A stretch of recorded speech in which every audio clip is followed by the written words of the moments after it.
রাতাবাড়ী পুলিশের বড় সড় সাফল্য, পুলিশের জালে আটক দুই প্রবঞ্চক।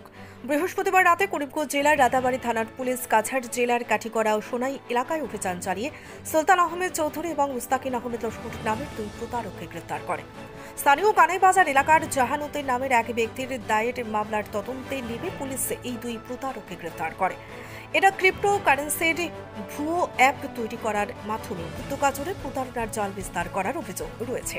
জাহানুদ্দিন নিজেও ভুয়ো বিট ফর এক্স সংস্থায় এজেন্ট হিসেবে কর্মরত ছিলেন বলে জানান। পরে সন্দেহ হওয়ায় তিনি পুলিশের দ্বারস্থ হন। পুলিশ ঘটনার তদন্তে নেমে বৃহস্পতিবার দুই প্রতারককে গ্রেফতার করে। এই অভিযানে তাদের ঘর থেকে নগদ 50 লক্ষ টাকা, ল্যাপটপ, মোবাইল ফোন এবং একটি টাটা নেক্সন গাড়ি জব্দ করেছে পুলিশ।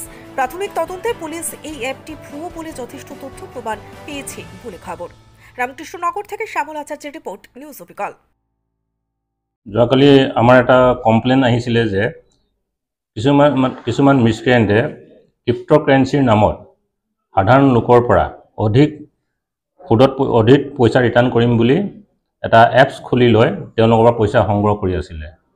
পইচা সংগ্ৰহ কৰি যেতিয়া মানুহবিলাকে তেওঁলোকক বিশ্বাস কৰি পইচাবোৰ দি আছিলে, এটা সময়ত এপছটো বন্ধ কৰি দিলে আৰু মানুহখিনিৰ লগত যোগাযোগ বন্ধ কৰি দিলে।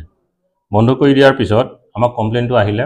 কমপ্লেইন অহাৰ পিছত আমি এটা কেছ ৰেজিষ্টাৰ কৰিলোঁ। ৰেজিষ্টাৰ কৰাৰ পিছত আমি যোৱা নিশা এটা অপাৰেশ্যন চলোৱা হ'ল আমাৰ কৰিমগঞ্জ, শিলচৰ আৰু শিলচৰৰ কালাইন আৰু সোণাৰীৰ পৰা দুজন আসামী আমি আটক কৰিলোঁ। আৰু কালাইনৰ সুলতান আহমেদ চৌধুৰী নামৰ মানুহজনৰ ঘৰৰ পৰা আমি নগদ 50 লাখ টকা আৰু লেপটপ, মোবাইল আদি পাই জব্দ কৰি লৈ আনিলোঁ। এইটো আজি বহু দিনৰ পৰা চলি আছে আৰু তেওঁলোকে বিশেষকৈ নিউ জেনেৰেশ্যন ইউথখিনিক প্ৰলোভিত কৰি অধিক পইচা ৰিটাৰ্ণ দিম বুলি ক্ৰিপ্ট'কাৰেঞ্চিৰ নামত এপছটো খোলাই লয় আৰু পইচা তেওঁলোকৰ পৰা সংগ্ৰহ কৰাৰ পিছত এপছটো বন্ধ কৰি তেওঁলোকে পলায়ন কৰে।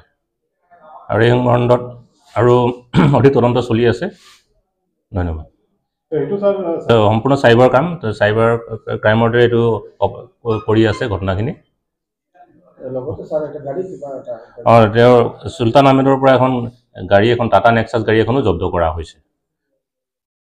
বিষয়টো আমাৰ ওপৰৰ অফিচাৰসকলে পৰ্যবেক্ষণ কৰি আছে।